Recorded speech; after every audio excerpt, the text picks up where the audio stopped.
ఇప్పుడు కొత్తగా మొదలైంది కాదు, 2000 సంవత్సరాల క్రితం సారంగముని అక్కడి నుంచి మొదలైంది. దాన్ని ఇప్పుడు మళ్ళీ కంటిన్యూ చేస్తున్నారు. అంటే ఇప్పుడు ఏ సమాజంలో కూడా లోపాలు లేకుండానే ఉండరండి. అన్ని సమాజంలోనే ఎంతో కొంత లోపాలు ఉంటాయి. మీరు ఎంతసేపు ఆ లోపాన్ని పట్టుకొని ఆ సమాజాన్ని నువ్వు పూర్తిగా అనగదొక్కేయాలని చూస్తే ఎట్లా? అది తప్పు కదా. ఈ కమ్యూనిస్టులు ఆ పని చేస్తారు. కాబట్టి మీరు నాస్తికుల సంగతి ఏంటి? నాస్తికులు వేరు, కమ్యూనిస్టులు వేరు. నాస్తికులు కొన్ని కమ్యూనిస్టులకి మెజారిటీ మతాన్ని టార్గెట్ చేయడం వాళ్ళ సిద్ధాంతం అనుకోండి.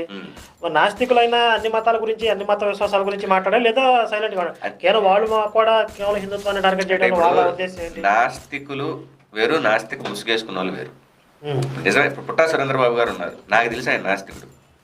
అవునా కాదా? నాస్తికుడు కాదా? ఓకే, నాకు కొంతమంది నాస్తికులు తెలుసు. కానీ వాళ్ళు హిందూ ధర్మాన్ని మనసా వాచా కర్మనా సపోర్ట్ చేస్తారు. నాస్తికులు.